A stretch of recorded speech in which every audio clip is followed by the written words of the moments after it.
Bueno, un chisco tarde porque é a 1:07 aquí no estado de Tennessee, na cidade de Jackson, 7 horas máis en Vigo, as 8:07. Estamos unha semana máis nun directo, emisión en directo do Bar Celeste despois dun duro golpe que recibiu o noso equipo en Balaídos fronte ao Español. Había moito interese, había moita expectativa e finalmente, pois, o que se fraguou foi unha derrota 0-2, 2 goles de Roberto e 3 puntos que se escapan para esa loita por Europa. Resúltame difícil, teño que dicilo xa, decidir quen pode ser o MVP, quen pode levar 5 puntos, 3 puntos, etcétera, porque para min foi un dos partidos do Celta, na casa sen dúbida, pero na tempada en xeral, que menos me gustaron. Pero bueno, esta é unha cuestión persoal, non sei que pensaredes vos aí ao outro lado da liña cibernética, pero diso imos falar no programa de hoxe e xa están preparados os convidados de hoxe. Bueno, está, por suposto, preto do Estadio Municipal de Balaídos o cofundador do bar, o meu bo amigo Fernando Rodríguez Estévez. Fernando, que tal? ¿Qué tal, Antón? Un placer estar aquí contigo de nuevo, también con todos nuestros seguidores, que cada vez son más por todo el mundo. Y bueno, hablamos del Estadio de Balaídos, noticia de última hora y una noticia buena además. El Celta instalará una grada supletoria en la grada de gol para todo lo que resta de temporada, ¿no? Se han dado cuenta de que, bueno, pues no está de más aunar un poquito más de ánimo, serán unas 600 y pico butacas más que van a estar ahí un poco, bueno, pues de forma provisional ayudando en ese huequito que ha dejado ahora la grada de gol. Sí, a verdade é que esa grada de gol na televisión non se ve moi ben realmente, non hai lona, non hai nada, entón aí están a traballar, bueno, vai levar un tempo, así que haberá que buscar unha solución, polo menos para a parte estética do Estadio Municipal de Balaídos. E, bueno, un pouco máis lonxe do Estadio Municipal de Balaídos, pero tampouco tanto, porque máis ou menos tardanse, eu lembro, uns 45, 50 minutos andando dende onde está Antonio García Teijeiro, poeta, celtista de pro, gañador de moitos premios literarios, e aquí está, unha vez máis, no Bar Celeste. Benvido, Antonio. Ola, pois moi boa tarde tamén a todos os que están aí, a todas tamén, a Fer, e a ti, claro, un placer estar de novo aquí con vos. Despois, bueno, gústame esa idea que acaba de dicir Fernando, porque, bueno, sempre son estéticamente evidente, pero tamén son 600 persoas máis que poden entrar, e iso está moi ben para os partidos que veñen para rematar o curso. A verdade é que todo o que se faga nese sentido está ben, porque a verdade, cando un pensa que custa ou tardase, que se tarda 2 anos en facer unha bancada, a verdade é que non sei canto tardaría o Mosteiro do Escorial no seu momento, pero a verdade é que é increíble, non? Pero bueno, hecho que hai, aquí estamos, e nada, para falar do Celta. Pois sí, para falar do Celta nun día triste, porque, bueno, eu agardaba moito máis, e penso que o celtismo en xeral agardaba moito máis deste partido fronte ao Español na casa. Xa falamos un pouco, xustamente despois do encontro, nese Bar Celeste live en directo que fixemos duns 30 minutos, cando estabades vos aí nas inmediacións do estadio de Balaídos, pero, bueno, xa pasaron un par de días dende entón. Como analizades así rapidamente, Fernando, Antonio, ese partido cando xa, bueno, pues pasaron unhas 48 horas dende o remate do encontro? Bueno, se me permites un momento, Fer, diría que eu non me colleu de sorpresa, a verdade. O Celta, ao longo de toda a súa historia, sempre falla nos momentos chaves.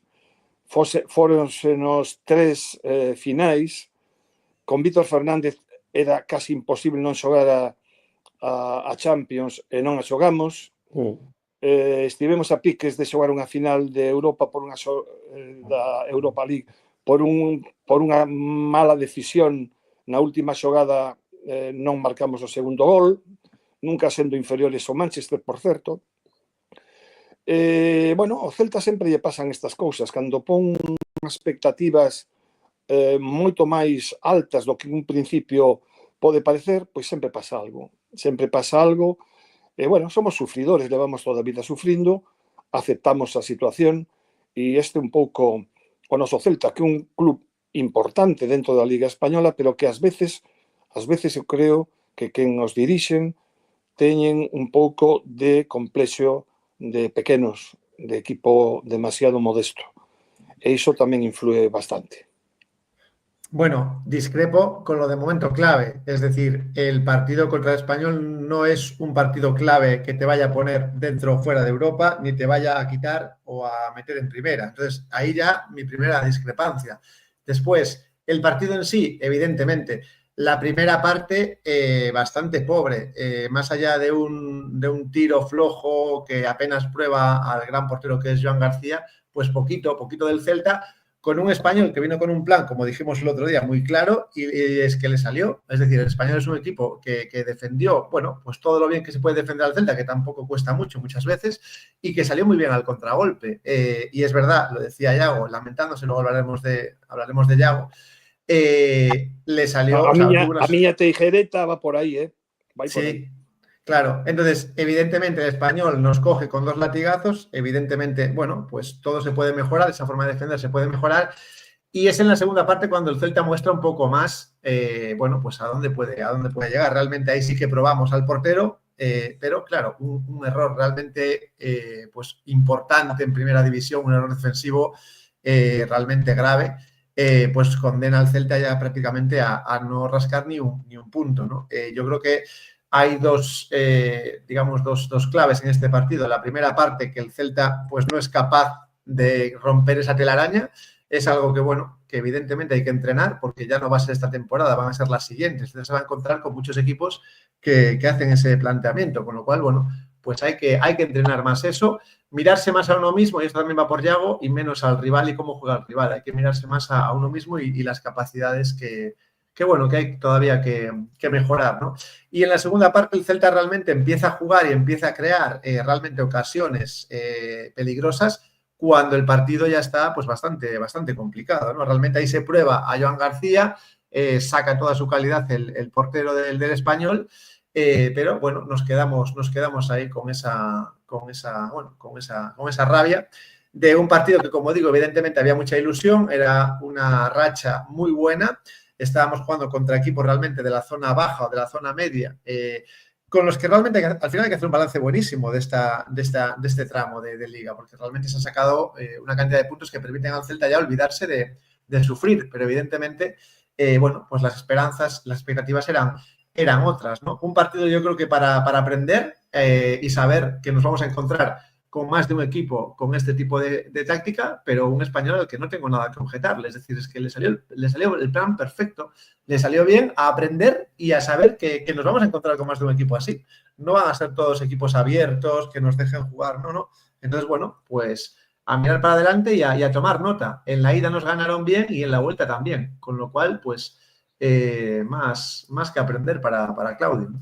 Esas son as chaves do partido para Fernando. Antonio, cales son as túas? Bueno, eu estou bastante de acordo co que di Fernando, pero discrepo, sí, eu creo que era un partido chave, moi importante. É dicir, hai que pensar que o Celta gañando conseguía 46 puntos e moitos equipos tropezaron abaixo. Agora temos que visitar o Madrid e Barcelona e recibir a Villarreal, pois o máis probable é que os equipos sumen e ao mellor pois quedamos moito máis abaixo. Bueno, iso por unha banda. O que si discrepo claramente co Celta non xogou ben na segunda parte. Xogou ben os últimos 10 minutos. Ademais, xogou ben cando hubo cambio de centro ao campo. Cando realmente saiu do campo Hugo Sotelo, que de verdade non estivo a altura, como casi ninguén, tamén hai que dicilo, e que con Ilais Moribas o centro do campo foi máis consistente. Dito isto, todo o demais concordo con Fer. É dicir, o Español nada en absoluto que reprocharle, en absoluto, porque aparte non foi un partido sucio, nin foi un partido feo, nese sentido, Español non foi un equipo de dar patadas. O que sí teño que dicir, sinceramente, aínda que me doa, é que Manolo González lle gañou a partida claramente a Claudio Giraldez, porque ese mismo fixeron no partido de ida en Barcelona co mesmo resultado, nese caso 3-1. Entón, seremos capaces de pensar como romper esas defensas en bloque baixo que te asfixian, que te deixan mover o balón sin sentido de maneira horizontal, etcétera, etcétera, pero sinceramente Claudio non deu coa tecla, non? E non é unha crítica a Claudio Giraldez, A Claudio Giraldez si eu lle poñería a crítica de medio campo, outra vez non me gustou o medio campo que sacou, Sotelo non era o xogador axitado, e si era Moriba, que si estaba un pouco tocado, ben, pero na segunda parte saiu e non se lle notou nada iso, era mellor cambiálo despois. Por unha banda iso, pola outra, pois evidentemente que a lesión de Starfelt foi definitiva, non? Starfelt, aínda que hai xente que aínda non o ten claro, é un xogador básico no noso equipo, é un central moi agresivo, un central que é difícil pasar, un central que marca perfectamente. Antonio, en que mellorou Starfelt nestes últimos tempos, dende o teu punto de vista? Eu sempre dixen que Marcos Alonso axudou a mellorar Starfelt, pero tamén teño que dicir que Starfelt axudou a que mellorasen outros. Porque aquí todo leva Marcos Alonso, que para min, xa o digo agora, é o mellor xogador do Celta nesa temporada, sin duda ninguna. Pero Starfelt mellorou tamén e fixo mellorar a Javi, fixo mellorar a moita outra xente, dándolle a Celta unha seguridade enorme. Cando dicimos que o Celta é un equipo moi goleado, que así é, non é por culpa dos defensas en xeral, é por culpa da forma de defender, que é distinto. Porque se analizamos as puntuacións que se dan en todos os lugares ou podcast que fan puntuacións, Starfelt, Marcos Alonso, por momentos Javi Rodríguez, ainda que ahora para min está pasando un momento un pouco baixo, pero hai que entendelo, pois sinceramente son os mellores. Entón algo pasa, non? É un problema de inconsistencia defensiva, non da defensa, aunque outro día evidentemente o segundo gol está clara, pero Starfelt é básico, e sobre todo é básico porque con toda a planificación que se fixo nunca se pensou noutro central dereito. Temos dous laterais zurdos e logo está Jailson, que non é central expresamente, pero que eu penso que teria que ter sido quen saíse a sustituir a Starfelt, que non o digo a touro pasado, como se soe dicir, senón que o dixen no momento, non? Cando vin quen estaba cambiando un momento que Starfelt pedía o cambio, e vin que era Carlos, empecé a tremer. Porque Carlos leva moito tempo sen xogar, porque fai moitos agasallos, leva moitos goles regalados, tamén tivo partidos bons. Sinceramente, eso para min foi fundamental. Eu creo que aí Claudio, sinceramente, se trabucou. Pero non se trata de botar terra en riba de adestrador, ni en riba de ninguén. O Español planteou o partido dunha maneira digna, non teñen por que baixar a cabeza, e gañou o partido porque nesas cousas ocorren.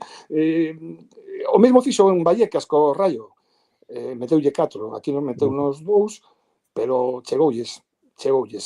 Así que, bueno, esta é realmente a base do partido. Pero eso, o Celta xogou 10 minutos, non xogou moito máis.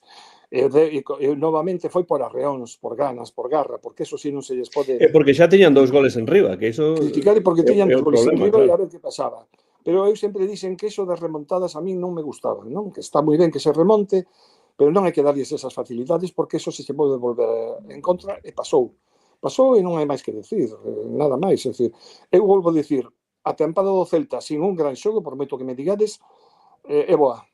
É moi boa. Estamos tranquilos, non temos problemas para baixar, para descender, ni moito menos, estamos moi tranquilos e iso é de agradecer, iso é no haber de Giraldez. Ahora, non son malcentistas e digo que Giraldez ainda ten moito que aprender, porque é normal tamén que aprenda, porque isto non é primeira federación, e entón, bueno, pues algunhas cousas terá que axustar, pero nada que reprochar a ninguén. Fernando. No, nada, un poco lo que dije antes, es decir, yo creo que evidentemente se pierde una oportunidad y bueno, creo que el Celta, además de proponer ese estilo de, bueno, pues llevar la iniciativa, tiene que adaptarse a lo mejor un poco más a este tipo de equipos, que a veces hay que renunciar un poco a tu estilo original y saber que el partido te lleva por otro camino. Bueno, pues lleva el partido tú por otro camino y adáptate, es decir, cambia un poco tu estilo. Yo entiendo que Giraldez tiene una mentalidad muy buena, porque es un entrenador muy ambicioso y con un estilo que nadie lo mueve de ahí y él lo enfatiza en cada rueda de prensa, pero bueno, no pasa nada por hacer alguna excepción algún día y bueno, y si el rival te lleva por otro lado, pues esto es un juego de dos equipos y al final, si te tienes que sacrificar tu estilo, tu personalidad en algunos momentos por sacar puntos, pues sacrifícalo, que no pasa nada. Sabemos cuál es tu estilo, pero sí. A iso me refería eu, Fer, cando decía que ten que pensar moito en algunhas cousas, que lle falta un pouco de madurez, pero esa madurez vai adquiríndose con golpes como este, non? E como a outros, non? É dicir, o importante é aprender. O que non me vale é que diga a culpa foi miña, di sempre, pero despois non pon medio necesario. Iso está moi ben, pero hai que aprender. Non reprocho nada, el ten a súa forma, estamos con 43 puntos, en ese sentido nada que decir. Tamén podría decir que se nota moitísimo a falta de un centrocampista incisivo, ¿no? Un centrocampista creativo, creador. Bueno, do que levamos falando moito tempo aquí no programa, ese medio centro ofensivo. Eso cuesta mucho dinero, hay que ahorrar para eso, pero evidentemente hai que meter menos en GS 360 e poñer máis no verde. De todos os xeitos, teño que dicir que tamén vou ranchar, sei que non é moi popular, pero rachar unha lanza a prol de Borja Iglesias, porque en partidos como este tamén é cando se ve que non hai espazos. E cando non hai espazos é porque non hai ninguén que estea no medio levando dous centrais ou anulando a un deles. Xa que fales de Borja, Antonio, non vos sorprendeu que Borja Iglesias non xogase en absoluto neste partido? Sí, creo que es el primero que non juega nada, ¿puede ser? Sí, a mí sorprendeume, sobre todo porque, sinceramente, Durán non estaba facendo absolutamente nada, non? Pasou o partido, sí, loitando, porque o que fai, fundamentalmente, loitar, é un tipo pegajoso, pero necesitaba alguén con máis cabeza neste caso. Pero bueno, esos son cousas que sí, de verdade, que a posteriori se poden decir, pero en principio a min a súa suplencia me parece ben, porque non está atravesando o mellor momento, pero eu creo que na última media hora podía ter estado xogando tranquilamente. Outro nome que bueno, leva falándose xa un tempo deste xogador é Fer López. Fer López entrou na segunda metade, dispuxo de algunha ocasión, entón isto volve a reavivar ese debate de se Fer López debería ou non debería ter un pouco máis de protagonismo, xogar máis minutos, porque evidentemente é un xogador de un perfil que é moi semellante a Iago Aspas, claro, iso significa que Iago Aspas e Fer López, polo que semella, non son xogadores que podan xogar con moita facilidade xuntos no mesmo 11, ou iso parece, non? Que pensades sobre este tema? Fernando, Antonio, pensades que Fer López merece ou debería ter máis minutos ou está ben o que está a facer Claudio Giraldo? Yo no veo qué problema puede haber en que jueguen Fer López y Iago Aspas a la vez. No entiendo el problema. No, digo que esa semella que a situación, ¿no? Porque nunca Sí, pero digo que no los veo incompatibles. Entonces, Fer López es verdad que esta vez vuelve a demostrar que realmente ayuda al equipo, sobre todo en la parte de arriba, se desmarca muy bien, busca los huecos muy bien, porque realmente la ocasión más clara, de las más claras, la tiene él, que la manda lejos, que la manda a las nubes, pero es de las ocasiones más claras de todo el partido. Pero porque, Fer, busca portería, que o que moitas veces ti, e que é certo, é unha persoa que dispara a porta. Porque no, a ver, es que ese pase... Sí, era un gol, o porteiro estaba absolutamente vencido. Sí, sí. Claro. Y el Sí, pase que le dan, que es para tirar a la puerta, que evidentemente lo hace a la primera, es más claro que ese tiro al larguero. Es decir, ese pase es todavía más de sí. gol que el disparo que hace él. Y curiosamente está más cerca del gol cuando dispara desde lejos. Entonces yo Eso creo pasou. que sí, sí, sí. Non, digo que ese segundo disparo do que falas, Fer, evidentemente foi que puxo mal o corpo. Eu fixeime despois na repetición, puxo o Sí, corpo demasiado abaixo, deulle dende abaixo arriba e saiu de arriba, non? Foi claro. unha pena. Pero bueno, que creo que sigue haciéndose notar, que siempre deja algo. Hay veces que deja más o deja menos, pero siempre deja algo. Fer López nunca pasa inadvertido y yo creo vamos, que lo tenemos ahí para mucho tiempo. Vamos a ver si la directiva lo cuida y no se nos escapa, ¿no? No, pero igual non lo queren comprar, eso é malo. Claro. Pero bueno, ya digo, o sea, creo que ahí tenemos jugador para rato. E insisto, no hay que hacer comparaciones con Yago Aspas, ya lo dije el otro día y no me quiero repetir, es absurdo comparar, yo diría comparar a cualquier jugador con cualquier otro. Es decir, aquí lo que hay que hacer es que cada uno se potencie y que llegue a donde pueda, ¿no?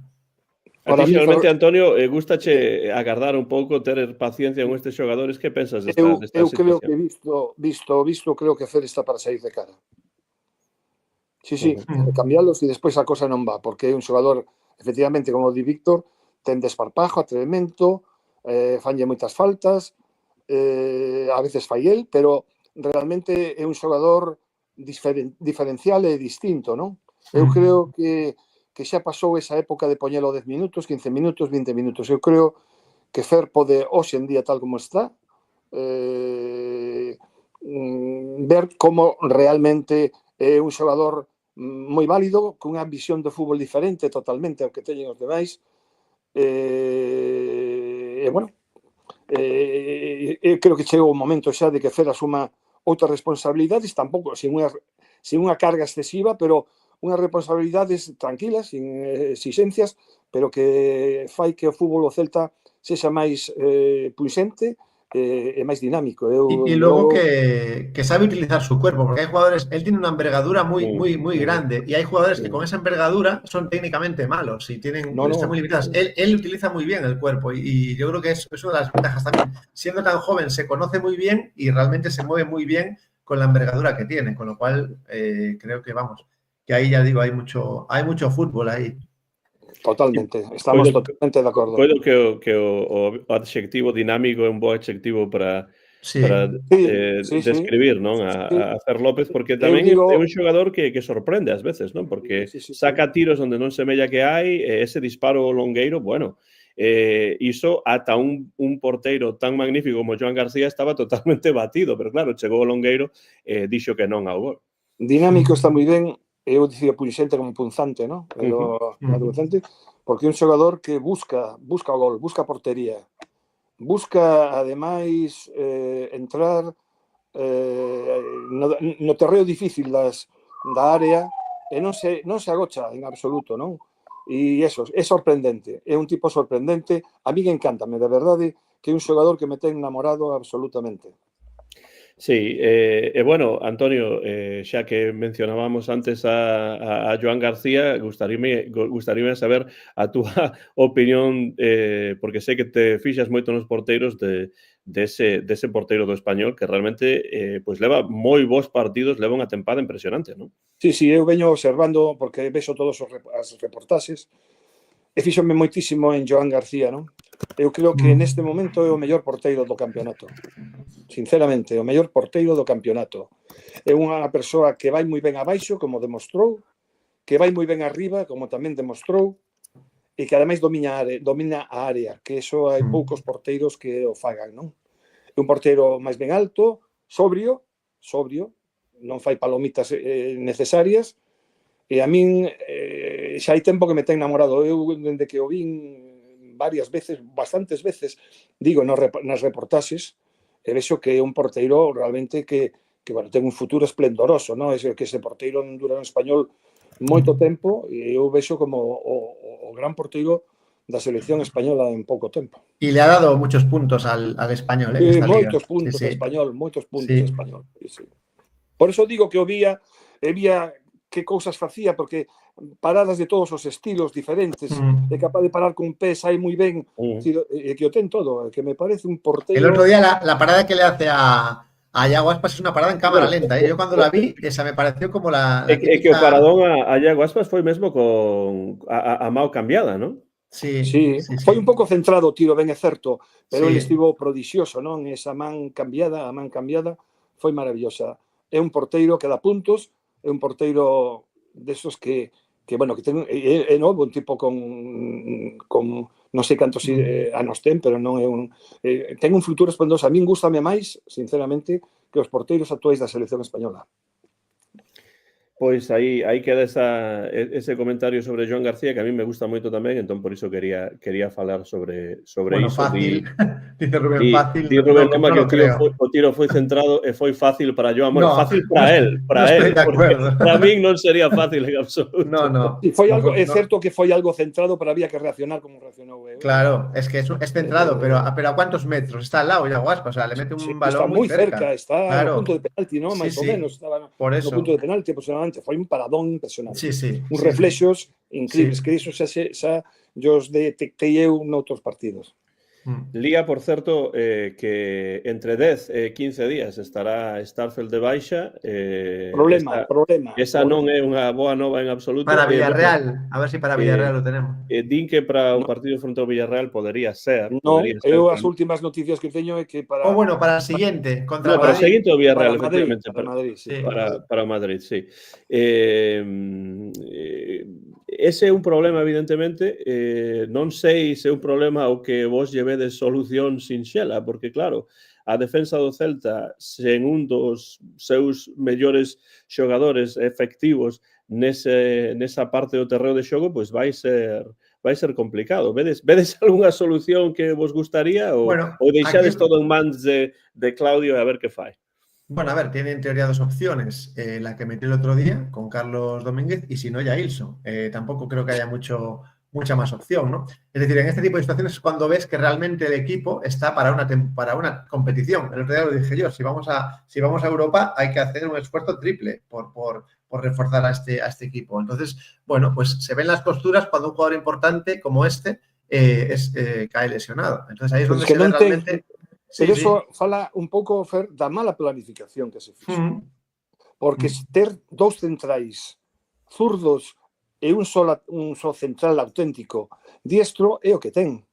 Porque ahora se nos lesiona este home e outro día, pois sabimos as carencias, non? Que hai aí. E Jailson non é un central, entón, bueno, a verdade é que é un problema moi gordo, un problema de planificación, unha vez máis. Sí, luego, bueno, está Eidú jugando en el Valladolid, aunque creo que es zurdo también Eidú, pero bueno, lo tenemos ahí cedido. Yo nunca entendí esa cesión y seguiré sin entenderla porque también nos podría venir bien en este momento. En todo caso, lo decíamos el otro día y lo decías tú antes, Antonio, a Carlos le notó muchísimo la inactividad, pero muchísimo. Entonces, bueno, pues yo entiendo que con más entrenamiento y siendo más consciente de que va a ser titular, pues Carlos Domínguez sería una opción. Sé que ha tenido buenos partidos Carlos Domínguez, es decir, no hay que lapidarlo, es decir, tuvo un mal partido el otro día.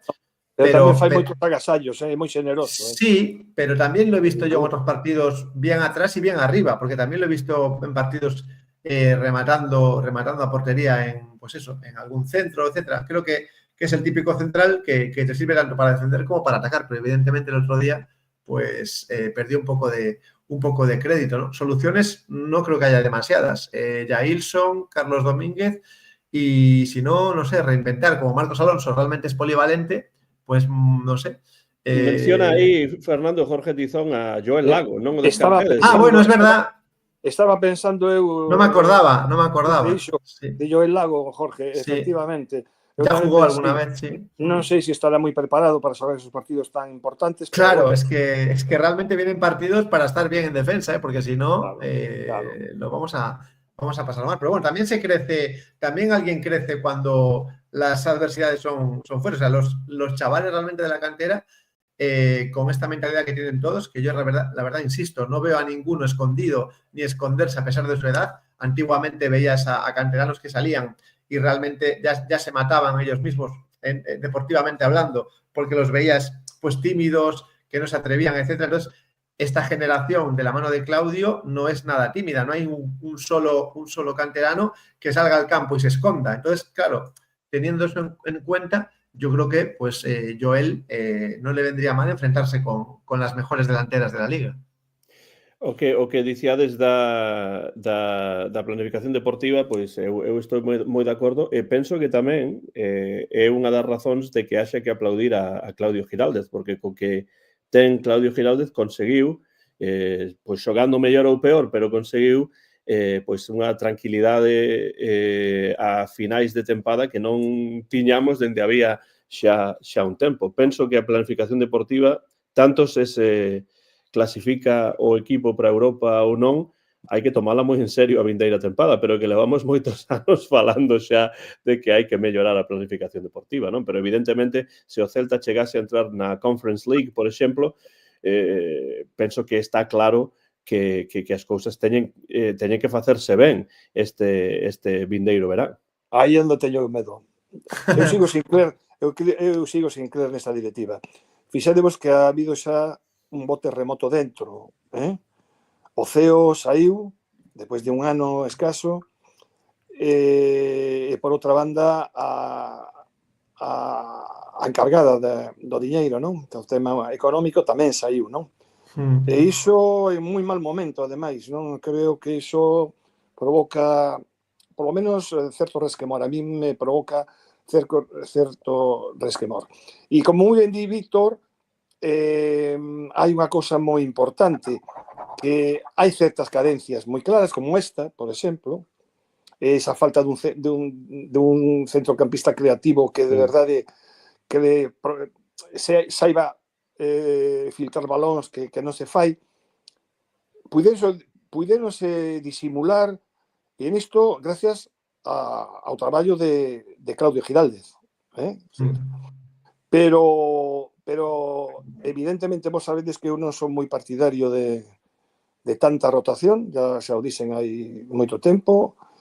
Iso é unha cousa que non me gusta demasiado, porque despois cando dicimos, si, chegan todos moi enchufados, pero eu enchufados ata certo punto, porque mira o enchufe que tiña Carlos de non xogar nada, e en cambio hai outros xogadores que xa empezan a estar un pouco por baixo das súas posibilidades, como Javi, ¿no? Como Javi Rodríguez. Javi Rodríguez non é o mesmo de hai un tempo, ¿no? Porque, claro, non teñen a culpa, é evidente que esta liga, tan igualada, ademais, queima moito, ¿no? Queima moitísimo, aínda que vas, digamos, fortalecéndote como xogador e tal, necesitas tempo, e se te queimas pronto, non é bo.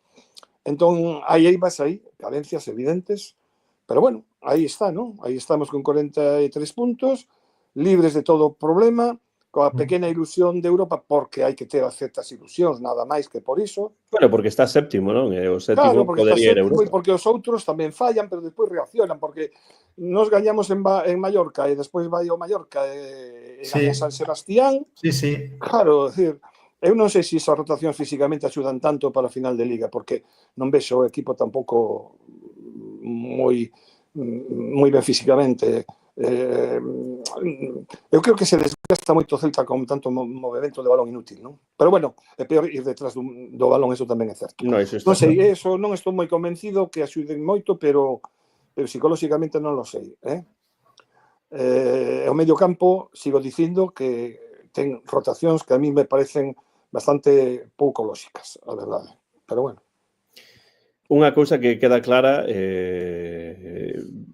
pregunto isto aos dous, esta tempada é que a comunión entre bancada, xogadores, equipo é total. Mesmo houbo neste partido o recibimento, e había unha pregunta xa hai tempo no comezo do programa acerca do recibimento. Sodes vos moi de recibimento ou non tanto? Le dejo hablar a Antonio, que ya hizo un gesto muy claro. Dale, Antonio. A mí, sinceramente, esos recibimentos non me valen para nada. Eu pero por que non? Que os xogadores están suficientemente motivados co que ven no campo, como anima esa afición e como se lle perdoan os erros e como estamos con eles, e non é necesario. Son signos de euforia que a mí non creas que me que me gusta moito, tampouco creo que animen demasiado. Animar desde o momento que pisan o estadio, e iso é importante telo. E iso teñen. Entón, bueno, a mí personalmente déixame frío, nin fu nin fa. Bueno, yo enlazo con lo primero que dije cuando empezó este programa. Es decir, desde el momento en que yo no considero el partido contra España un partido clave, considero que el recibimiento está fuera de lugar. El recibimiento hay que hacerlo cuando realmente te juegas algo en ese partido, cuando de ese partido va a salir algo, va a salir un camino o hacia un lado o hacia otro. No era el caso y se vio que no era el caso. Seguimos séptimos y está todo igual. Entonces, el cariño se demuestra todos los partidos en el propio estadio y se está demostrando. Esta temporada, ¿no? La afición está realmente muy, muy implicada y bueno, el recibimiento me parece que nunca sobra, pero me parece que se pasó de un recibimiento para momentos clave, como se empezó haciendo, a casi algo, no sé, habitual, o ya no sé si decir que es porque la afición no tiene otro plan que reunirse y hacer un recibimiento ahí, ¿no? Entonces creo que en este caso sobraba, es decir, no es un partido que te vaya a decir dónde vas a estar el año que viene, lo que dije al principio, con lo cual el recibimiento el otro día no, el recibimiento sí cuando te juegas algo de verdad y cuando el partido te va a poner en un sitio o en otro, pero no era el caso. Bueno, eu discrepo un pouco con Fer, ou se non disculpamos moito, pero eso sí, eu creo que o partido non era un partido decisivo, pero un partido chave importante, non para recibimentos, que para min, como moi ben di Rubén Lomba, é bastante innecesario e os ambientes festivos ao Celta nunca lle foron ben. Pero era chave por o que acabo de dicir, porque veñen 3 partidos agora que podemos non puntuar. E claro, xa sei que nos xogamos nos últimos 4, pero os outros equipos van seguir sumando probablemente. Entón, se o Celta tivese 46 puntos neste momento, que de atrás quedaba o Sevilla, que de atrás quedaba a Real Sociedade, etcétera, tras perder o partido en casa, creo que era un partido, non era decisivo, pero sí era chave para manter o lume ben alto, non? A parte do psicolóxico, tamén, non esquezamos, que decir, non é o mesmo perder que gañar o Español, non? E iso creo que o demostrou clarísimamente Iago Aspas. Pero tamén teño que dicir que bueno, que non sei se os recibimentos serven para algo, de verdade. Eu creo que o maior recibimento que hai cando os xogadores saltan ao campo e ven ese público todo cantando Oliveira dos 100 anos, que pon os pelos de punta, que máis recibimento que hai?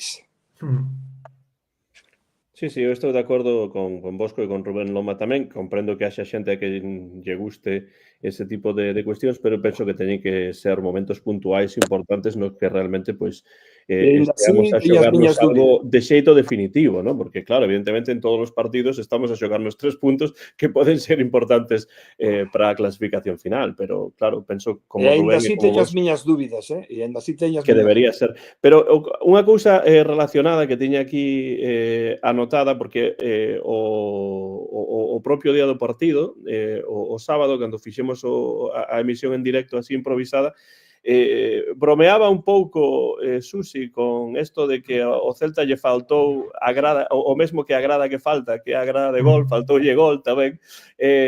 Tendo en conta un pouco iso, como se sinte dende o campo esa falta de grada de gol? Non digo que sexa unha cousa que vai a cambiar as cousas, que non haxe esa grada e que, por tanto, o Celta este a xogar peor por esa razón, pero como seareiros, como notase algo diferente ou non estar esa grada ou non? Yo creo que no. A ver, y después otra cosa.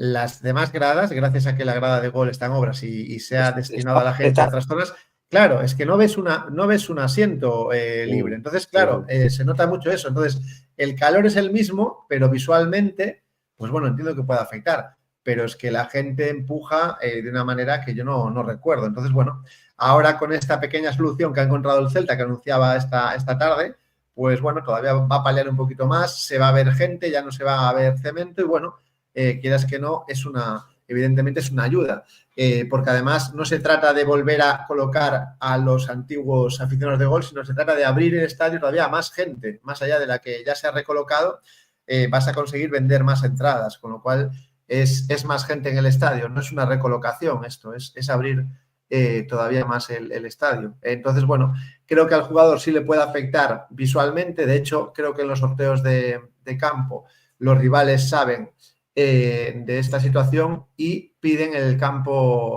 digamos, acabar atacando en el campo pues contrario a esa grada de gol, ¿no? Para que el Celta no acabe atacando en la grada de marcador. No quiere el rival que el Celta acabe atacando en la grada de marcador en la segunda parte. Entonces, el sorteo de campos obliga al Celta a veces a empezar, pues eso, atacando en marcador. Esto lo están sabiendo los rivales y bueno, y el Celta ha tomado medidas, aunque sea, bueno, no demasiado grandes, pero bueno, algo se ha movido.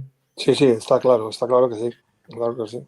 Antonio, ti pero creo que non influe, sinceramente, porque esa caixa de son que dicía, creo que era Víctor que dicía, de verdade que non se nota. Eu noto que non esvaece en absoluto. Escoítase sempre un apoio brutal e, como di Fernando, están as outras gradas cheas e a xente segue, anima. Non se nota porque os que levan sempre a voz cantante son os de marcador. Paso a grada, a bancada de animación. E os demais seguimos, non? Os demais seguimos, de verdade que eu non, se non é porque vexo para ali, é que non teño e que non podo ver o marcador porque agora non teño marcador a ver. Claro. Polo demais non teño non son, o sea, penso que non hai ningún problema nese sentido. Pero coa grada vai quedar todo moito mellor, aplaudo esa decisión. Rubén Lomba, que está sempre ao tanto de absolutamente todo o que ocurre, di que última hora o Utrecht fai oficial e executa a opción de compra de Miguel Rodríguez por 1,5 millóns polo 50% do pase do xogador. O Celta garda unha opción de recompra de 3,5 para o verán de 2026. Rubén Lomas está ganando el derecho a participar en el VAR, Antón. De feito, Rubén Lomba está primeiro na clasificación da porra. Iso quere dicir que podería ser que veña invitado o programa de final de tempada. Pero bueno, esa é a noticia que dá Rubén Lomba. Non me parece mal. Isto que queren é meter pasta, pois sale 1,5 millón, e se as cousas salen mellor, pois recompra. Vale, pois a mí non me parece mal. Eu creo que Miguel neste momento non ten sitio no Celta. E iso é o que eu quería preguntar, se pensades que este é un xogador que podría ser aproveitable para o Celta agora. Porque Miguel foi un xogador que a mí sempre me deixou un pouco frío. Parecía que sí, pero logo iba que non. E entón, bueno, se está fogueando, está triunfando, o lle vai moi ben no Utrecht, e a verdade é que bueno, é 1,5 millón que entra máis, ten menos xogadores que venderon no que ven. Yo creo que, efectivamente, yo creo que esta noticia es más buena que mala para el Celta, porque el trabajo que tiene que hacer de descartes ya esto lo aligera, ¿no? Entonces, bueno, me parece buena noticia. Sí. Cobra 1,5 millón, se as cousas van moi ben, se hai un traspaso, que sexa o 50%, non? Creo que decía Rubén. Sí. E bueno, pois se hai recompra, 3,5 millóns, ou se tal como se moven as cantidades no fútbol, pois non é unha gran cousa. O Celta, se fose así, deixaba un xogador de formación e recollía un máis feito. Non, creo que aí é bo. Eu non vexo a Miguel hoxe por hoxe xogando no Celta. Yo tampouco. Sí, di Víctor que se libera unha nómina, evidentemente, pois é parte da boa noticia nese sentido. Unha boa nova tamén para o propio Miguel Rodríguez, que está... Alégrome moito, que está a ter unha moi boa tempada na Eredivisie. E, bueno, pois, quen sabe se o futuro o ligará ao Celta ou non, pero o que está claro é que é un xogador que está a desenvolverse moi ben nesa liga. Di tamén Rubén que Miguel falou e dixo que encontrou o seu lugar aló. Bueno, eso é importante tamén desde un punto de vista personal, porque ao final os xogadores son persoas. Como nuestra amiga Pili, que encontrou su sitio durante un tiempo allí en Utrecht tamén. En Utrecht tamén, sí, que estivo en Utrecht. Bueno, agora está en Suiza e en diversos lugares. Un saúdo para Pili, que sei que escoita o programa. E bueno, Antonio, ti que adestraches balonmán a un nivel importante, cando tes un partido importante como este, que todo o mundo ten expectativas de que vas gañar, que hai que gañar, e que os xogadores están enchufados para iso, cando levan ese revés dun 0-2, ou no caso do balonmán, pois non sei, un un 20-30 ou algo así. Que pode facer o adestrador para... Hai algo que se pode facer ou non? Hombre, traballo psicolóxico, non? Eu creo que nese sentido Giraldez está facendo un bo labor e compra el facerlles ver que é un tropezo, como outros tamén o teñen. Eu penso que hai un traballo psicolóxico importante para continuar como están agora, porque o Celta poderá xogar mellor ou peor, pero, dende logo, por ganas nunca é. Por falta de actitude, eu, sinceramente, teño que dicir. Entón, bueno, é un traballo psicolóxico que el saberá moi ben como facer. Tamén hai unha psicóloga que está no seu equipo e entre eles teñen que recuperar eso. Non sei ata que punto estarán frustrados, eso saberán eles, aparte de Iago Aspas, porque se frustra sempre, ¿no? Porque é un gañador nato, pero realmente é un traballo psicolóxico e claro, o medo que me dá son os 3 partidos que veñen agora. Son 9 puntos en xogo, que non se saque ningún, ainda que eu espero que algún se saque, a ver se polo menos co Villarreal somos como mínimo capaces de empatar, pero realmente o traballo é psicolóxico, non queda máis, convenceros de que están facendo unha boa temporada, de que todo o que veña vai ser como un agasallo, e non rasgarse as vestiduras por isto, porque, bueno, eu a verdade que, como dixen, non estou moi decepcionado, porque, aparte que me dá mala espiña o Español, dame mala espiña cando o Celta se propón un obxectivo que ás veces, en fin, que ás veces falla, ¿no? E ao fallar, pois aí veñen as decepcións. Pero, bueno, eu creo que hai que tomalo como é, que pois, o mismo lle pasa a Real Sociedade con Mallorca, o Mallorca con Celta, son cousas do fútbol, ¿no? Di por aquí Rubén Lomba, los 3 partidos que vienen son de AUPA. Efectivamente, claro. temos este sábado o Barça, despois, bueno, o Barça fora de casa, despois na casa o Villarreal o mércores e o Real Madrid semella que o día 3 de maio en Madrid, ¿no? Entón, claro, a pregunta é evidente. Se sacamos 0 puntos, que pasa? Este é un verdadeiro Tourmalet agora. Bueno, Tourmalet non sei, pero un porto de categoría... Perdón? Sí, non é cabeza de Manzaneda, pero é máis ben o Everest, sí. Eu estaba pensando que o Villarreal, pois a mellor se lle podía plantar cara, pero mira, o tema de Sarfel a mí me preocupa moito para ese partido. Teño que dicir sinceramente que despois de o reportaxe que vin do Betis Villarreal outro día, Villarreal, cuidado co Villarreal, Bueno, al Villarreal de todas formas, ya le plantamos cara en la ida, Sí, pero era o primeiro partido, Bueno, no, hombre, non ten nada que ver, Fer, por Dios. Pero también estamos loitando por meterse. Sí, también estamos más rodados nosotros. No, pero no. Y se juegan Balaídos. Eu creo que estamos agora peor que noutros momentos, pero bueno. Bueno, é a esperanza que me queda é sacar algún punto co Villarreal, de verdade. Eu Madrid e Barcelona donos por perdidos os dous.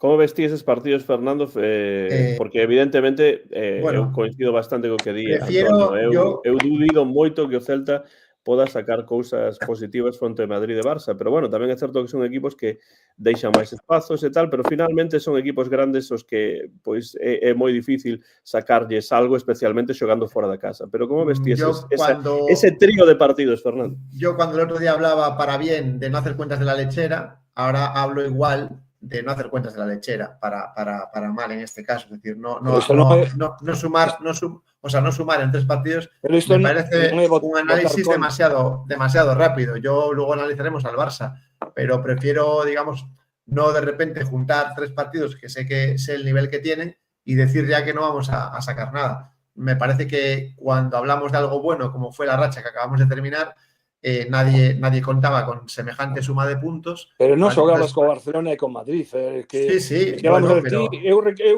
estou de acordo que tío que queres dar un pouco de confianza, pero ti sabes para os teus adentros que puntuar en Barcelona e Madrid cando os dous están xogando a Liga Sí. Y también puntuar aquí contra Villarreal es muy difícil, pero No, pero o outro é máis difícil. Pero al Villarreal le plantamos cara, al Barça le empatamos aquí. O sea, bueno, son Sí, cosas que... a última hora e de... Bueno, y a última hora tamén nos meten goles a nosotros. El Atlético de Madrid... Pero imos xogar en Barcelona, Fernando. Sí, o Barcelona... O Celta é un equipo moi débil defensivamente. E o Barça é un equipo que ataca moitísimo. No, e sí, realmente está claro. É moi difícil, sin esta defensa potente con Starfield aí, es muy difícil que todos estos jugadores, los Lamine, los Lewandowski... Claro, pero eso es el partido del Barça. Pero estamos hablando de un triple análisis que me parece demasiado... pero son 3 partidos en 7 días también, ¿no? ¿Y o Madrid? ¿Y o Madrid qué? ¿Y o Madrid bueno, qué? Pues lo veo más vulnerable que ahora mismo que a Barcelona. Madrid, sí. Sí. Bueno. Además, creo que no está el vestuario en su mejor momento, el del Madrid, ya te lo digo. Eso lo bueno, tienes que pero ver. espera. Solo tienes que ver cómo se comportan. Solo tienes que ver cómo se comporta Mbappé, por ejemplo, en el campo, lo que pasó el otro día. Bueno, en fin, creo que... A mí hay dos cosas de ese al Madrid se le puede meter mano.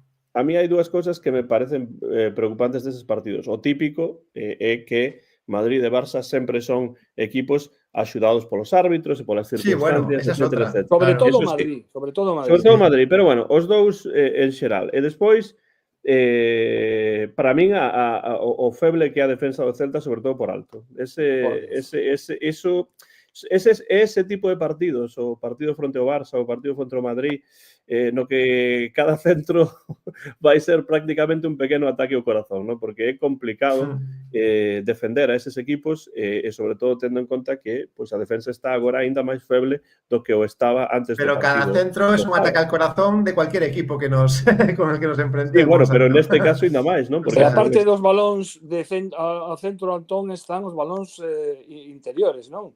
Sí, bueno, os balóns interiores son perigosísimos. De feito, o gol do Español, o primeiro gol na área. Foi clarísimo. Móvense moi ben na área. O Barcelona, a mí é un equipo que me gusta moito, a verdade. Pero bueno, non é só botar contra da leiteira en plan negativo, pero é que vexo que eu, se teño algunha esperanza, é contra o Villarreal sacar algo. Eso sí, a única esperanza que me queda, pero en Barcelona e Madrid dounos por palmados, eso seguro.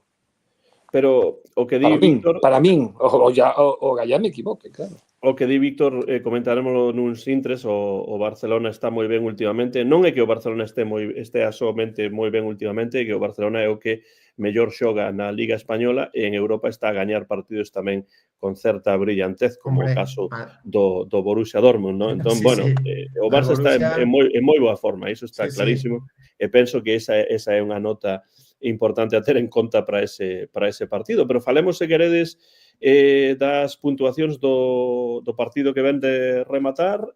Non sei se tedes algún comentario máis sobre ese partido antes de pasar ás puntuacións ou non. No, yo ya tengo las puntuaciones escritas aquí, así que cuando queráis. Antonio, algún comentario final sobre esa derrota fronte ao Español 0-2? No, nada, creo que a cousa está clara e non hai que darlle máis voltas. Pois imos entón... Eso sería estupendo, Rubén. Eu estou cruzando os dedos desexando que caian, pero xa están montando un tinglado aí que vai ser a leche. Eu se fose aficionado de Arsenal, que por certo é un equipo que me gusta especialmente por ter tido a oportunidade hai moito tempo de traducir o Arsenal cando visitou Vigo para a Champions League na época de Wenger, se fose aficionado o Arsenal estaría un tanto preocupado precisamente por iso, porque o Madrid en Europa é outra cousa cando xoga na casa e cando ten que remontar. Pero, cuidado, porque o mesmo que as remontadas, como diría Antonio antes, non lle gustaban co Celta, non sempre ocorren e non ten por que ser que o Madrid vai a remontar sempre, non? Antón, as remontadas gústanme.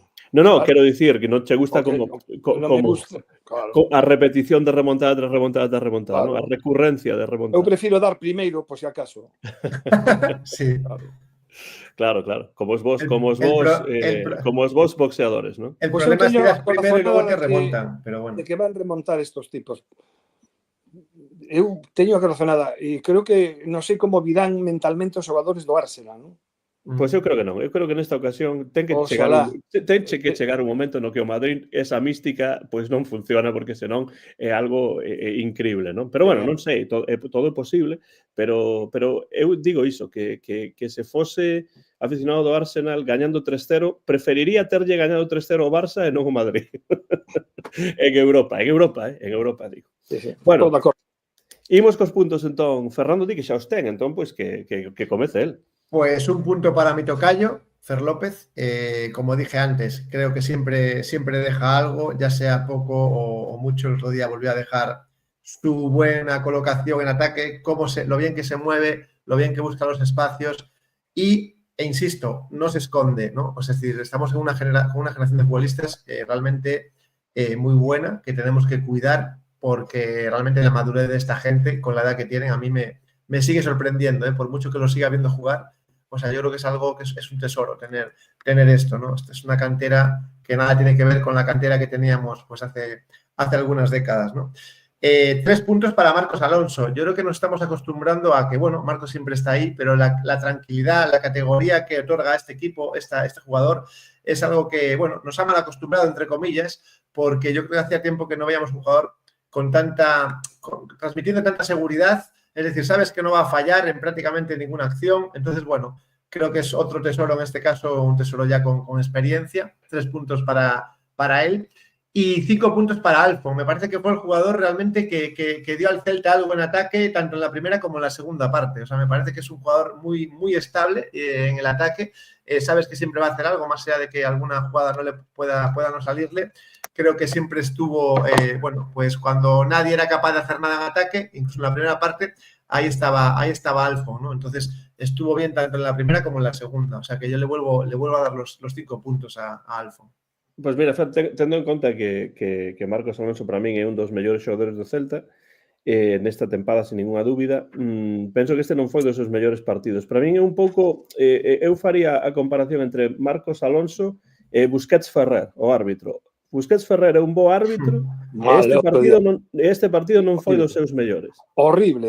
E Marcos Alonso é un grandísimo xogador, importantísimo pro Celta, pero este partido non foi dos que máis me gustaron dele. Oye, entón, se poden dar 3-1 e 1 ou non?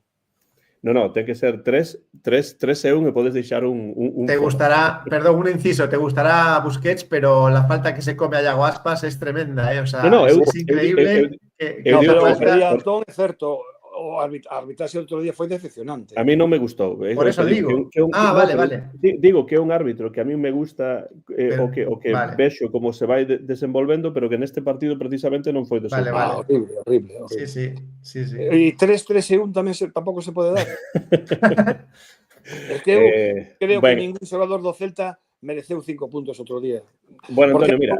Alfon tuvo momentos, pero nada máis. Alfon non fixo un partido para 5 puntos para min, Antonio, podes dar 3. Marcos Alonso tampouco fixo un partido para 5 puntos. Entonces, bueno, podes dar 3-1 e unha mención especial, se queres. A mención especial non vale para nada, non? Non vale, pero está aí, ¿no? Está. Pois eu voulle dar 3 puntos a 5 a ninguén. Ninguén xogador outro día mereceu para min os 5 puntos. Voulle dar 3 puntos a Fer López, porque cambiou un pouco a cara do Celta, e outro que a xente parece que non se decatou, pero que axudou moito a cambiar a cara do Celta foi Ilais Moriba.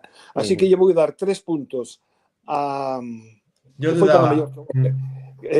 Foi cando mellor xogou o Celta, cando saíron Fer e ao campo, cando entraron no campo, e cando entraron os dous. Foi para min os mellores momentos do Celta. Entón, valorando todo iso, tendo en conta que Marcos cumpre, pero tampouco foi ni moito menos o seu mellor partido, e para min, repito, é o mellor xogador do Celta este ano, sin dúda ninguna. 3 puntos para Fer, repito, e 1 punto para Ilais Moriba. E logo doulle ese que non vale, ¿no? Que non vale. Bueno, se estivesen empatados, valería medio punto. A Alfon, porque foi o xogador máis incisivo e que de verdade non se lle notou nada o precontrato co Sevilla, ni todas estas historias. Y que la gente se está portando bien con él, ¿eh? Nadie le silba, nadie... Sí. Nadie, Sería no se injusto. escucha... Entón, esa é a miña mención, pero non nesta ocasión, sinceramente, eu non lle vou dar máis que esa mención, porque non intentou cousas non lle saíron, non por falta de ganas, outras sí que as fixo ben, pero estuvo moi lonxe do que eu esperaba. Así que 3 puntos e 1 punto, así, nada máis.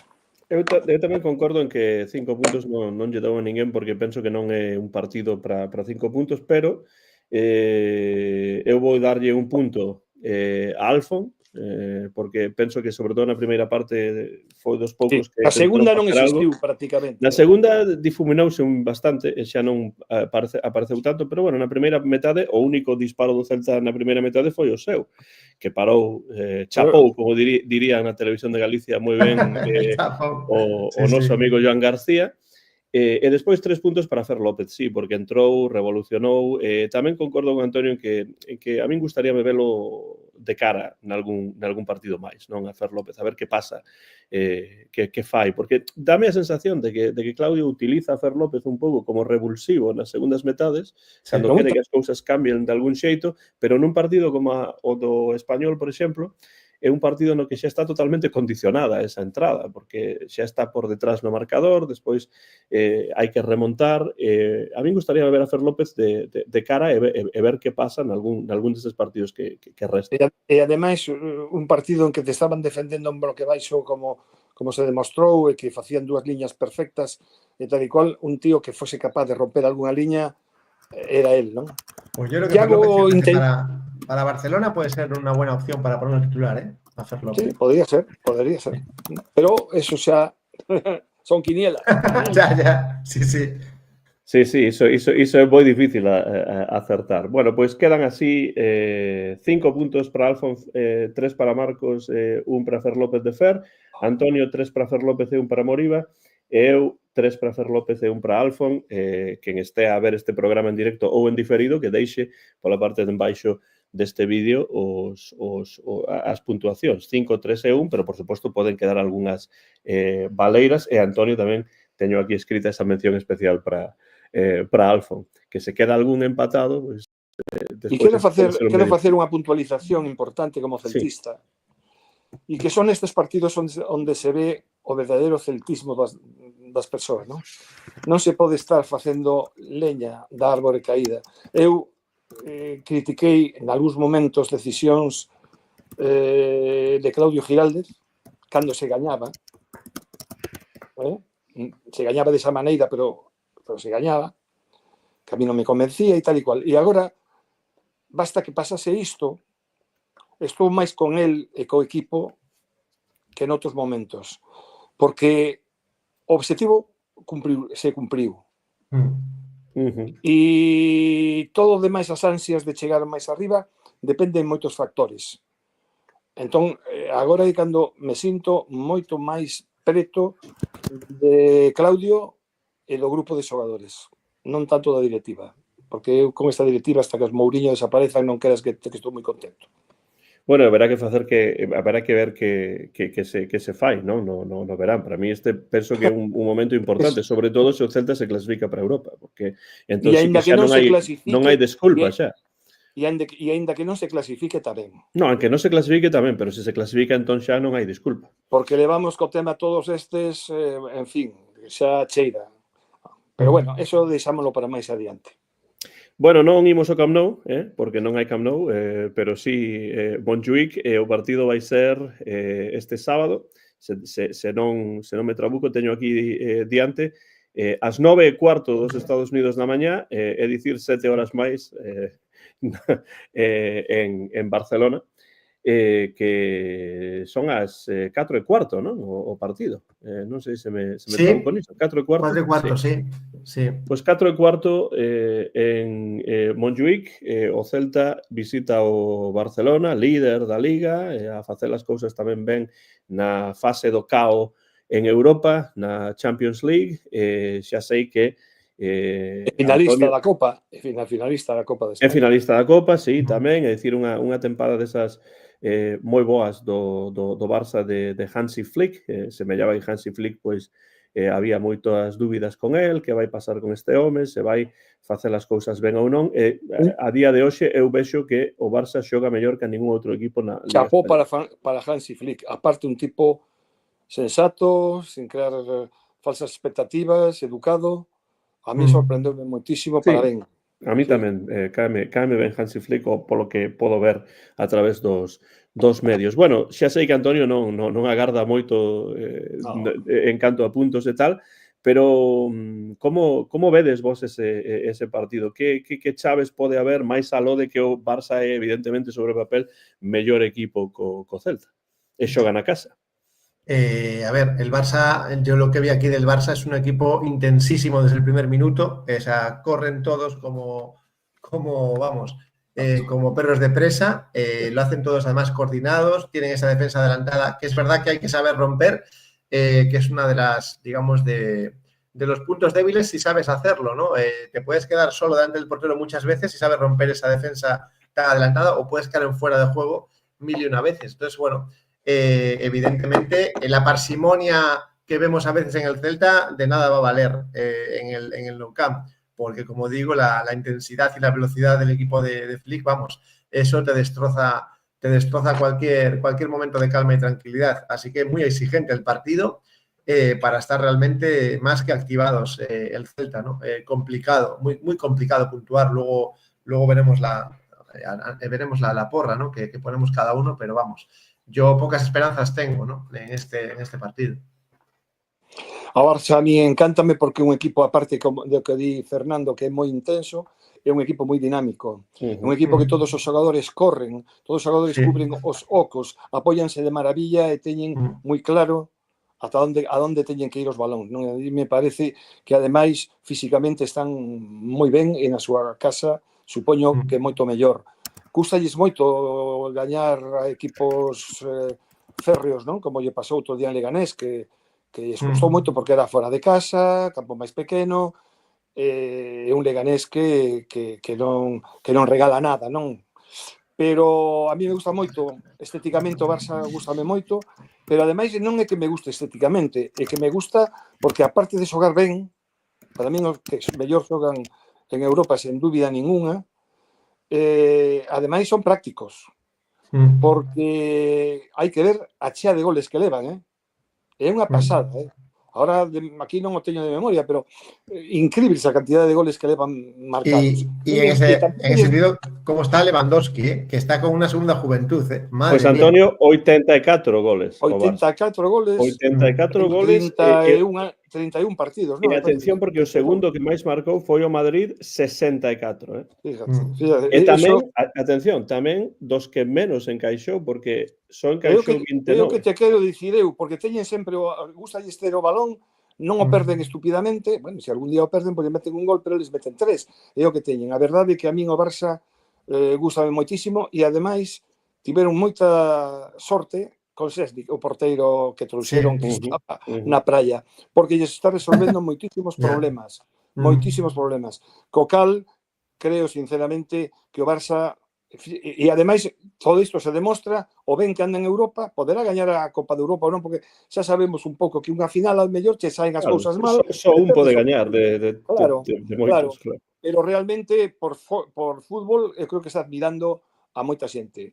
Están aí na Copa de Europa, na Champions League. A min é que me gusta máis chamarlle Copa de Europa. Segue a ser a Copa de Europa, sí. Sí, son dos bellos, sí. Copa de Europa, eso de Champions League en inglés, es que además me parece ridículo. Bueno, bueno, é a lengua internacional, Antonio. Sí, claro, da FIFA. E da UEFA tamén. Bueno, non é o árabe, curiosamente non é o árabe. Bueno, Despois, aí está na final da Copa de España, non lle chamo Copa del Rei ni de coña, vamos, que me parece unha tomadura de pelo. Copa del Rei, en galego, el Rei, ¿no? Con Copa, guión aí. Copa, aí están, finalistas sin que lles regalasen nada, como o Madrid, que está aí, con regalo, con axudas e pasando os partidos nos penaltis. Hai que velo todo. Pero se sigues así, Antonio, vai dicir que eres culé, porque estás aí a falar moi No, e non son culé, eu só son celtista. Xa sei que non es culé. Y amante del buen fútbol. Exactamente. E iso é o que me gusta a min do Barcelona. O bo fútbol que practica con rapaces novos e veteranos, pero moi ben mesturados. Un gran traballo do adestrador. E logo en la Liga, que creo que lle levan 5 puntos ao Real Madrid, ¿no? 5 puntos. Sí. No, 4. E o Madrid ten que pasar por Barcelona, claro. 4 puntos, 70-66. A 4 puntos, vale. 4 puntos. Bueno, entón, sinceramente, creo que un equipo de chapó nestes momentos. Pero bueno, así pasa.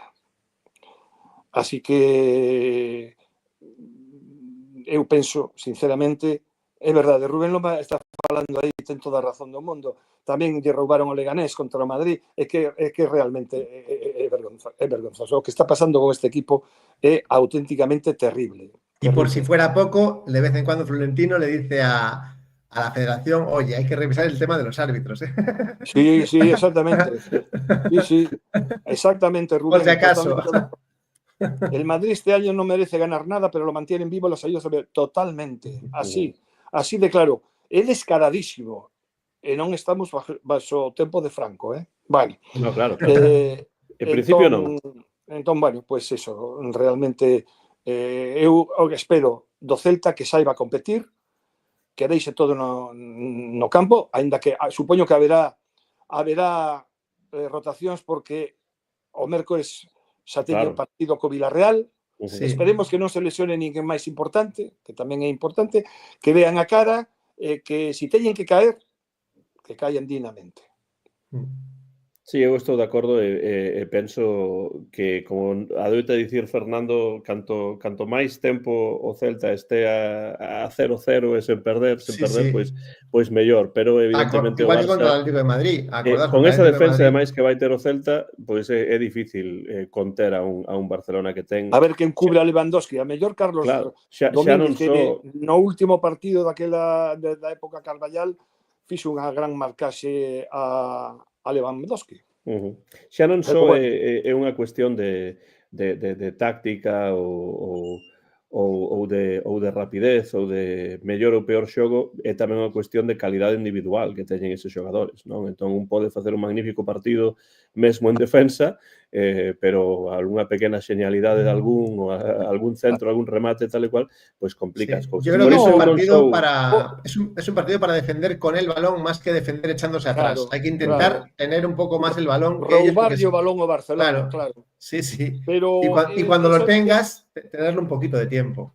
Eso das genialidades que diste, Antón, funciona máis co Madrid. Sí, pero... Máis que co Barcelona. Pero o Madrid non xoga nada, pero unha señalidade de Vinicius, unha señalidade de Mbappé, pois te marca un gol o Fede Valverde que te tira de longe e te mete un golazo, e é todo que, e ao final gañan os puntos, non? Pero Barcelona é máis coral. Barcelona Exacto. Y el Madrid, sí.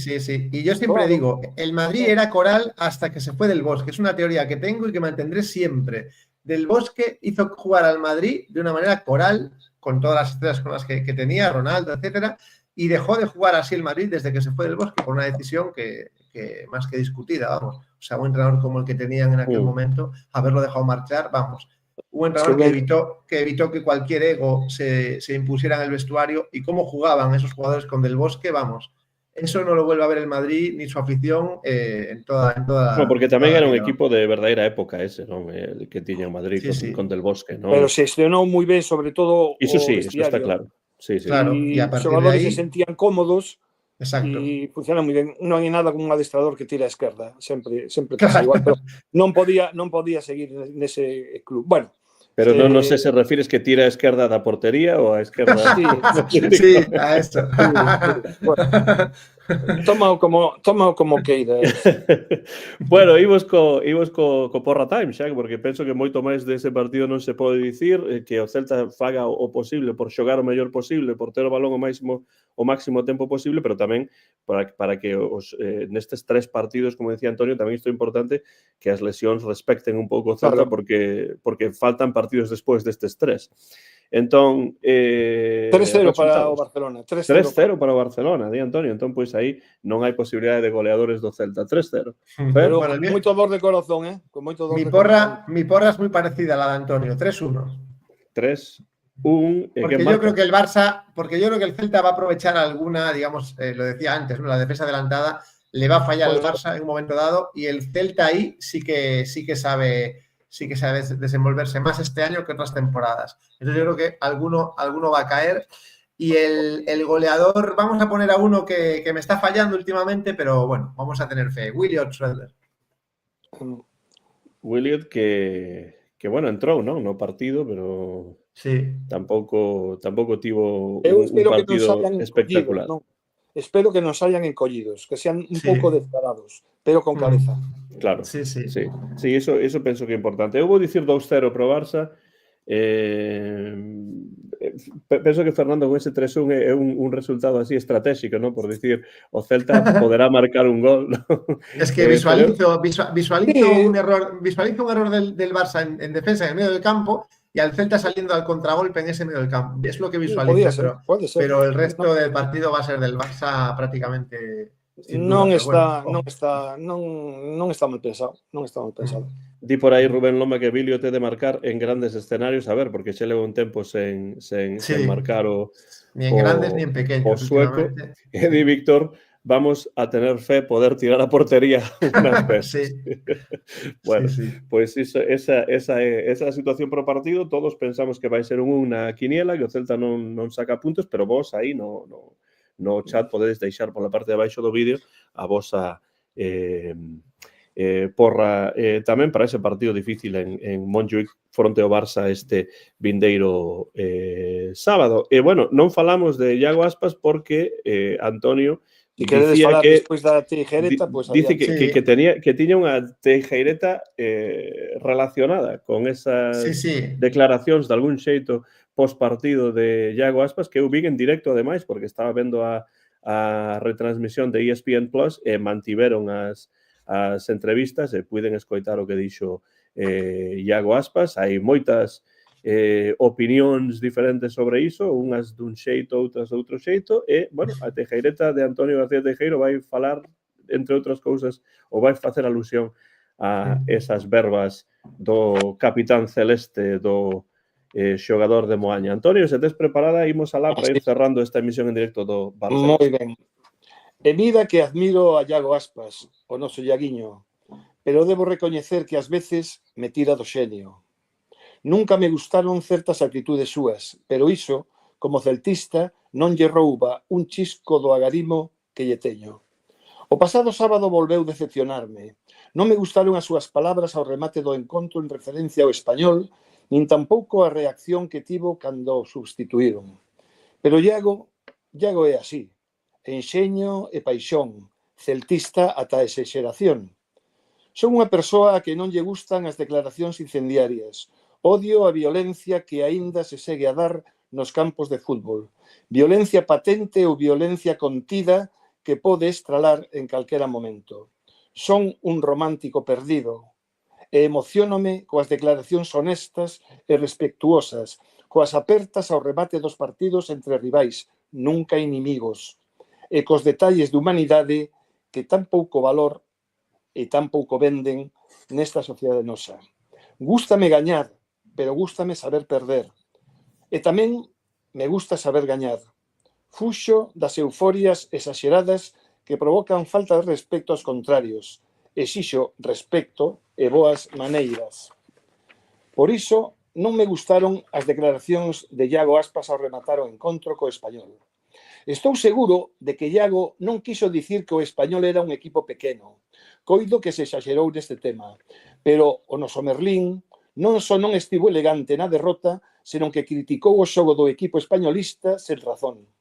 O planteamento de Manolo González foi claro e estudado. Dobre bloque baixo e aproveitar o contraataque.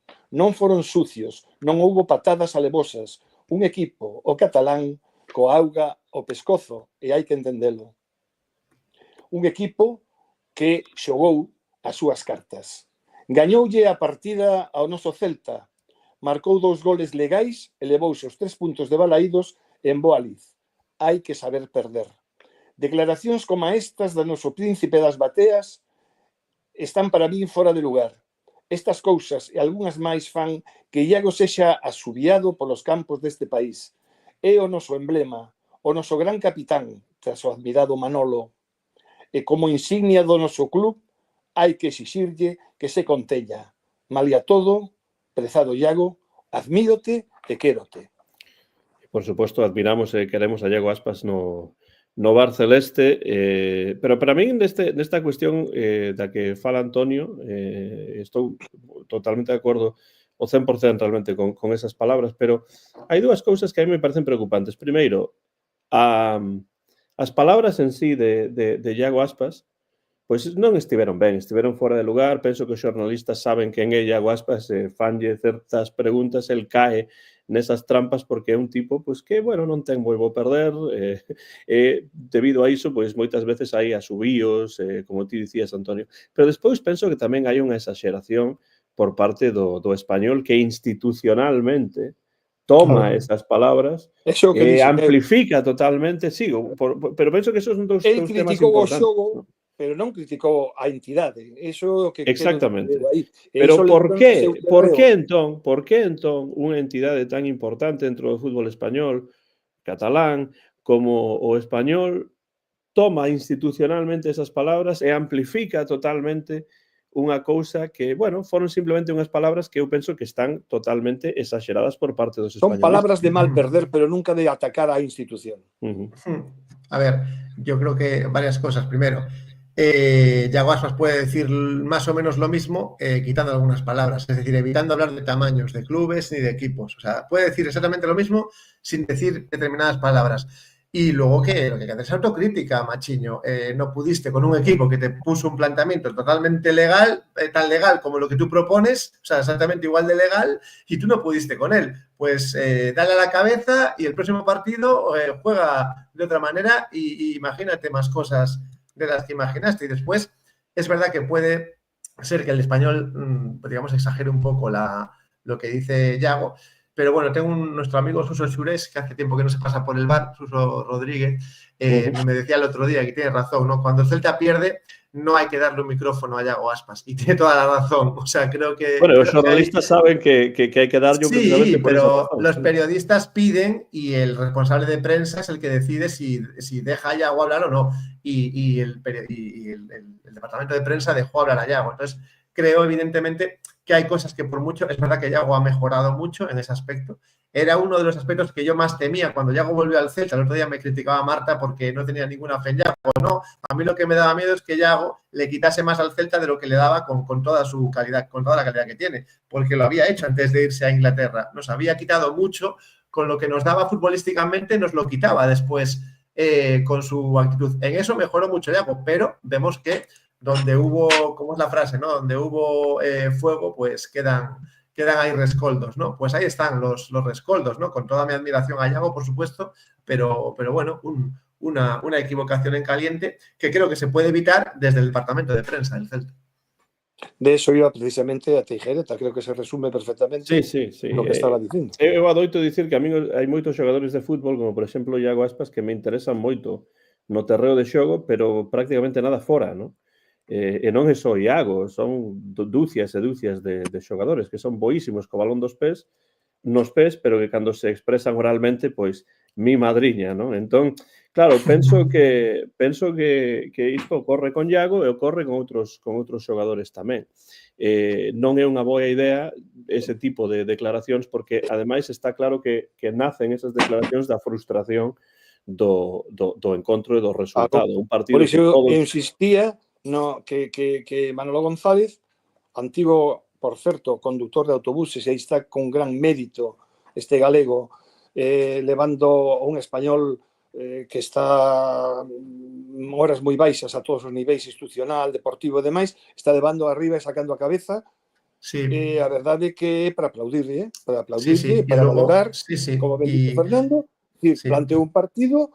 Se empezar, non era o Xetafe, non estaba dando patadas, tirándose ao chan, non deixando que os xogos xogaran. Non, eles xogaron hasta o final, pero xogaron dignamente. E entón, con agua pescozo, como realmente estaban, pues eles intentaron sacarse estes puntos adiante, eu aplaudilles internamente e punto, e hai que recoñecer. Y luego otra cosa importante, hablando de Manolo, ¿no? Y sacándome el sombrero ante el entrenador del Español, que en la rueda de prensa posterior al partido le preguntan por esas declaraciones de Yago Aspas, y fíjate qué elegante y qué bien, ¿no? Qué bien respondido. Que sobre todo lo que destaca es la calidad de Aspas. Dice, Yago es un gran jugador y poco más dice. Es decir, me parece de una clase tan grande, de una elegancia tan grande, que habla no solo de lo buen entrenador que está siendo por sacar al Español de ahí, sino de qué manera no incendiar algo que realmente puede ser nada, una chispa.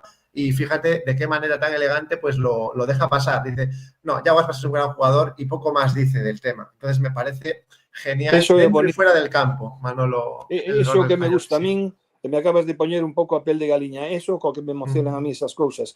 Pero o fútbol busca inimizades. Sí, sí. O fútbol busca declaracións incendiarias, busca que haxa para falar durante toda unha semana.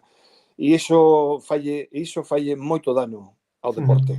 Pero bueno, Claudio y Manolo son dos grandes ejemplos efectivamente. Están ahí. Con Claudio me saco tamén. Pero a mí gustaría para rematar que ademais de dar ese pequeno tirón de orellas a Yago Aspas dende o noso punto de vista, tamén falásemos un pouco da actitude do Español como institución. Eu penso que non ten sentido amplificar a través de redes sociais ese tipo de palabras que non son un ataque directo á institución. Pode semellar que sí, pero realmente non foi así. Se un ve e escoita as palabras, pois non son así. Pero a mí o que non me gustou, ademais do que dixo Yago Aspas, que é o comezo de todo, despois a amplificación por parte do Español deste tipo de declaracións. Por que se fai iso dende unha institución deportiva?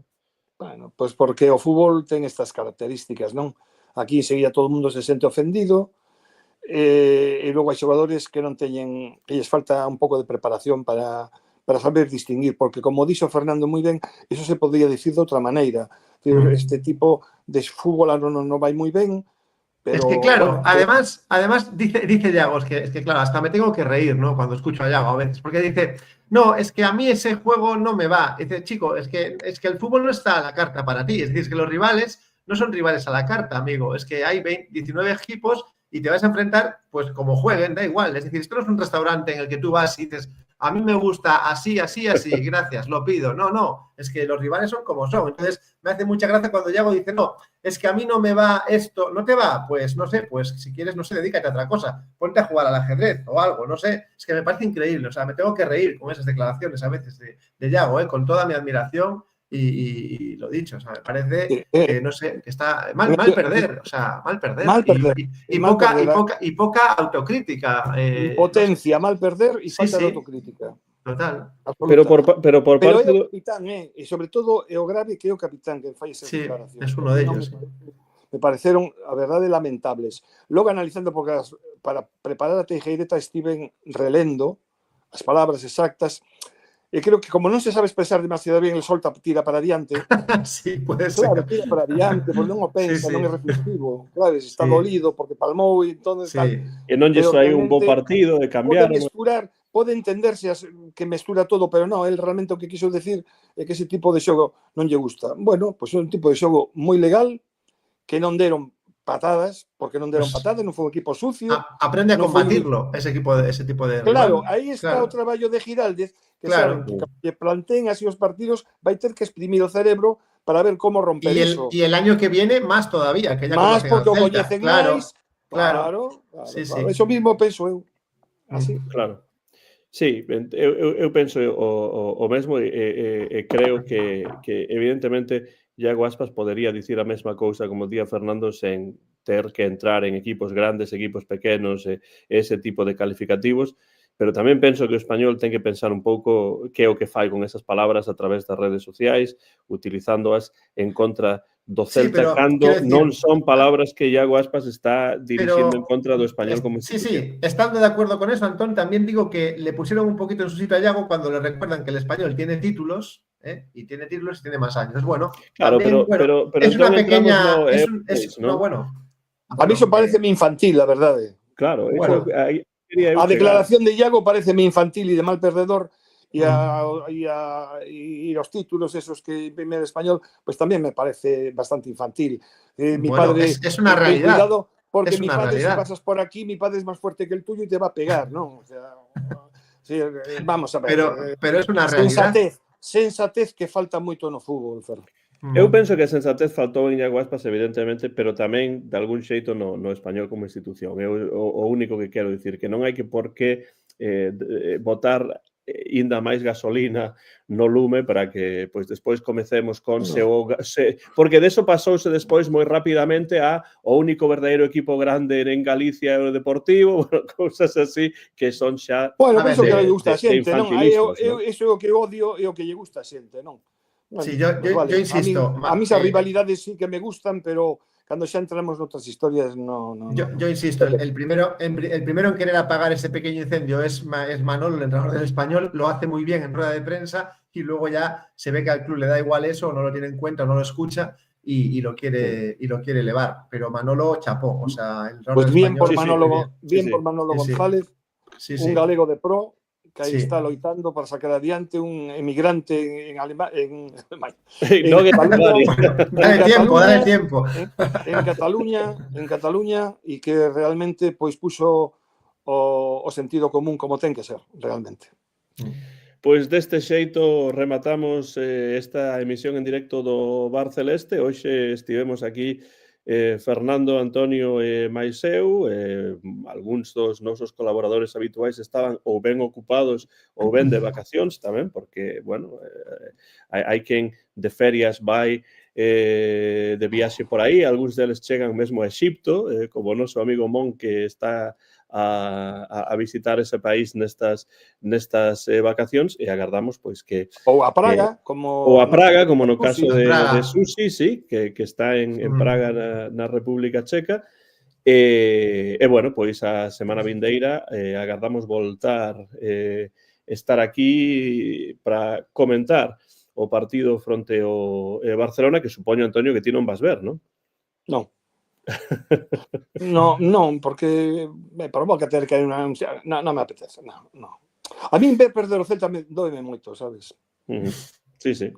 Doeme moitísimo, é dicir, eu cando perdo o Celta ver logo a reportaxe non as vexo o que poñen nun periódico, esas xogadas básicas, a min doeme moito perder, a mí o Celta deume moita dor de corazón.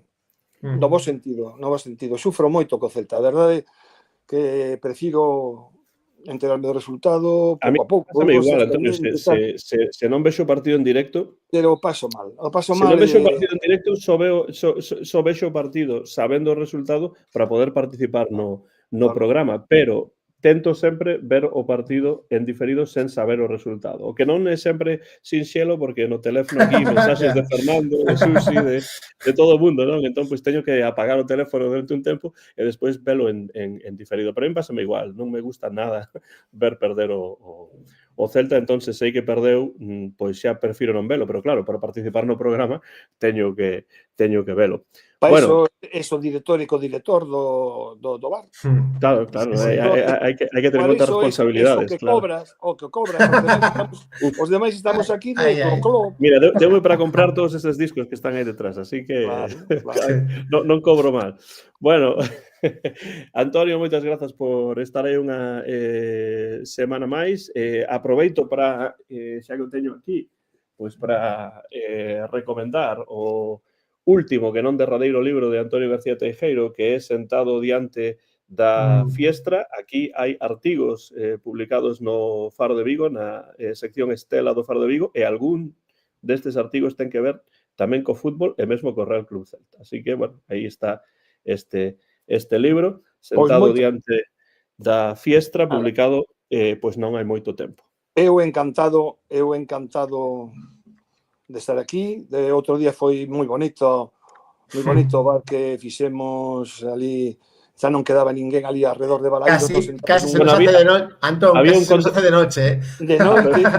Había un conductor de autobús por aí que quería participar. Non se lle movía o de diante, tiña que sair. Bueno, o certo é que foi moi bonito. Pasó Damián por allí. É verdad, con Noiva.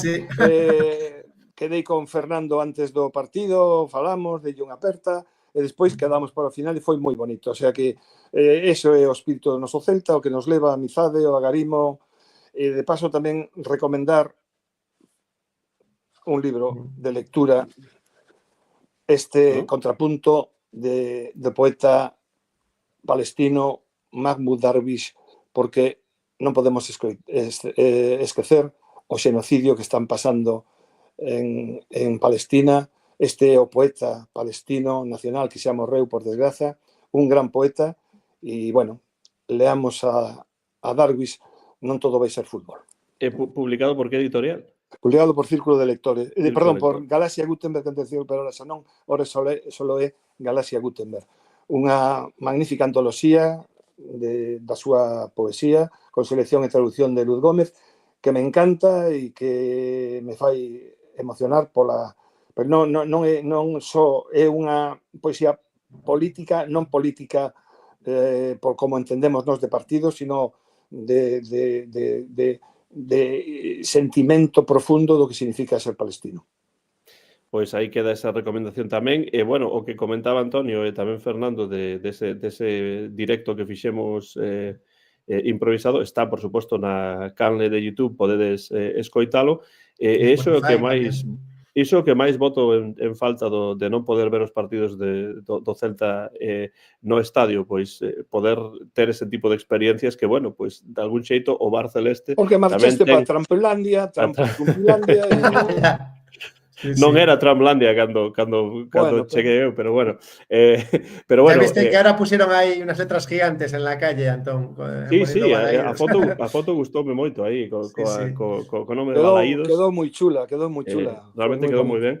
Pero bueno, iso que máis voto en falta é o Bar Celeste, de algún xeito, pois axuda a poder reunirnos, aunque sexa só virtualmente. Grazas, Antonio, e gracias tamén, por suposto, Fernando, unha semana máis por estar aí. Lembra onde podemos escoitar e ver o Bar Celeste? Bueno, pues en todas las partes, la verdad. Desde Spotify hasta iVoox. ¿La televisión de Galicia tamén ou no? Casi. Estaba pensando el otro día en mandar un anuncio ahí, pero hasta que no empecemos a sacarle rédito a esto, mejor no anunciarse todavía. Los oyentes que nos siguen es porque, bueno, pues sin ningún tipo de compensación económica, porque les gusta el Celta. En Spotify, desde luego, nos están siguiendo cada vez más. La verdad es que ha sido un acierto abrir ahí la brecha celtista.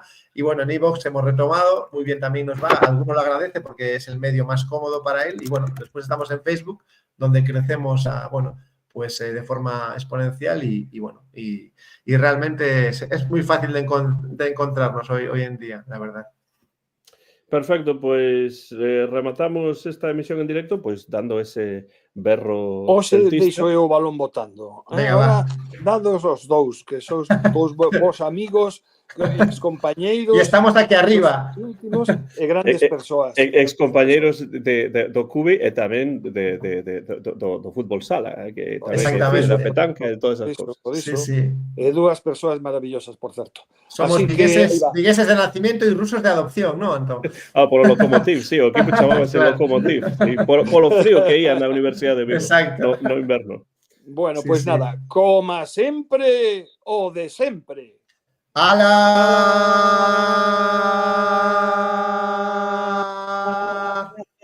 ¡Celta!